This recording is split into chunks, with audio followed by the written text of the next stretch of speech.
దేశంలో election commission ఓట్ల దొంగతనం చేస్తూ ఉంది అని, ప్రజాస్వామ్యం హరించుకుపోయింది అని, ఓటర్ల తీర్పునే కాదు వాళ్ళ హక్కులను కూడా హైజాక్ చేస్తూ ఉన్నారు అని లోక్సభ ప్రతిపక్ష నేత రాహుల్ గాంధీ గారు వరుస పెట్టి ఆధారాలను చూపుతూ ఎలక్షన్ కమిషన్ ఎక్కుతూ ఉంటే ఆయనకు చాలా భారీగా మద్దతు దక్కుతూ ఉంది.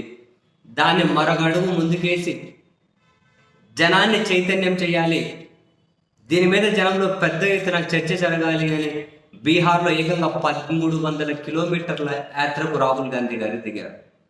ఎప్పుడైతే ఈ యాత్రకు ఎక్కడ లేనంత భారీగా మద్దతు దక్కుతూ ఉందో, ఏదో రాహుల్ గాంధీ మాట్లాడారు, ఆధారాలు దొరికినాయి అన్నారు, యథావిధిగా మన దగ్గర పత్రికలు ఉన్నాయి, టీవీ ఛానల్ ఉన్నాయి, అధికార పార్టీల వైపు ఏదో ఒకటి అచ్చిగా పుచ్చిగా చెప్పేదాన్ని రాహుల్ గాంధీని పట్టించుకోరు అని చెప్పి బహుశా ఎలక్షన్ కమిషన్ అనుకుందో లేకుంటే వాళ్ళకి ఏమైనా కనిపించని శక్తులు చెప్పారో తెలియదు. కానీ రాహుల్ గాంధీ గారు ఆధారాలు బయటపెట్టిన దగ్గర నుండి నిన్నటి వరకు ఈసీ క్షముక్కనలేదు.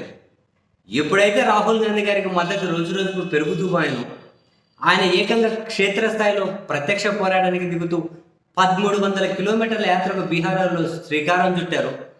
ఆయనకు వచ్చే మద్దతును తగ్గిద్దాం అనుకున్నారేమో ఈసీ నిన్న మీడియా సమావేశం పెట్టారు. పెట్టి సంబంధం లేకుండా వాళ్ళ మాటలు చూస్తే ఎంత రవ్వంత సెన్సుడోలు కూడా అని నవ్వుకుంటారు.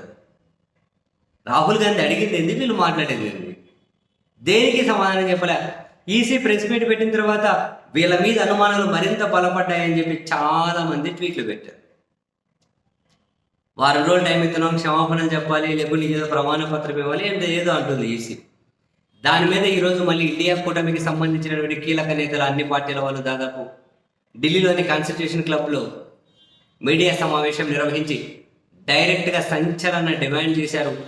ప్రస్తుత లోక్సభను రద్దు చేసేయాలి, ఈ డిమాండ్ తీసుకొచ్చేసారు దేశం ముందుకు. ప్రస్తుత లోక్సభను రద్దు చేసేయాలి, మొన్న ఎన్నికల కమిషన్లో పనిచేసిన కీలకమైన అధికారుల అందరినీ ప్రాసిక్యూట్ చేయాలి, వాళ్ళ మీద విచారణ చేయాలి. అప్పుడే ఈ దేశ ప్రజాస్వామ్యానికి న్యాయం జరుగుతుంది, ప్రజల ఓటు హక్కుకు న్యాయం జరుగుతుంది. ఇప్పుడు ఇండియా కూటమి కొత్త డిమాండ్, లోక్సభను తక్షణం రద్దు చేసేయాలి. అందరూ సమాజ్వాదీ పార్టీ దగ్గర నుంచి, ఆర్జేడీ దగ్గర నుంచి, ఆమ్ ఆద్మీ పార్టీ దగ్గర నుంచి, కాంగ్రెస్ దగ్గర నుంచి, తృణమూల్ కాంగ్రెస్ దగ్గర నుంచి, అందరి పార్టీలకు సంబంధించినటువంటి నేతలు ఈరోజు కాన్స్టిట్యూషన్ క్లబ్లో మీడియా సమావేశం నిర్వహించారు. లోక్సభను రద్దు చేసేయాలనేది డిమాండ్. బహుశా ఈ డిమాండ్ రోజు రోజుకు పెరుగుతుంది. ఎలక్షన్ కమిషన్ మీద, ప్రస్తుత పాలకుల మీద చాలా పెద్ద ప్రెజర్ వస్తుంది. జనంలో నుంచి ఆ ప్రెజర్ కనుక మరింత, జనంలో చైతన్యమే మరింత పెద్దగా మూమెంట్ వస్తే మాత్రం నిజంగానే ఈ దేశానికి సమాధానం చెప్పకుండా ఈ ఓట్ల మ్యానిపులేషన్లో పాలు పంచుకున్నట్లు ఎవరైతే తీవ్ర విమర్శలు ఎదుర్కొంటున్నారో వాళ్ళందరూ ఈ దేశానికి క్షమాపణ చెప్పకుండా తప్పించుకోలేదు. అప్పుడేమైంది, అధర్మం తాత్కాలికంగానే గెలుస్తుందేమో, అధర్మం తాత్కాలికంగా గెలిచినట్లు కనిపిస్తుందేమో, జస్ట్ గెలిచినట్లు కనిపిస్తుంది అంతే. అధర్మం తాత్కాలికంగా,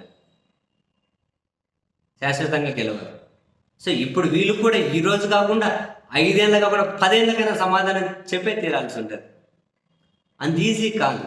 తప్పించుకోవడం అంటే ఏంటి, ఇంకా దేశ ఉనికినే ప్రమాదంలో పెట్టాల్సి వస్తుంది వీళ్ళు చేస్తే. దేశ ఉనికి అంటే ప్రజాస్వామ్యాన్ని ప్రమాదంలో పడితే దేశ ఉనికి ప్రమాదంలో పడ్డట్లుగానే. గొప్పటి మంది ప్రయోజనాల కోసం ఎందుకయ్యా పారదర్శకత లేకుండా, అకౌంటబిలిటీ లేకుండా. మరి ఇప్పుడు లోక్సభ రద్దు చేయాలని డిమాండ్ రోజు రోజుకు పెరుగుతుంది. ఇప్పుడు ఏం చెప్తారు పాలకపక్షం, ఏం చెప్తారు ఎలక్షన్ కమిషన్, దీనికి సమాధానం?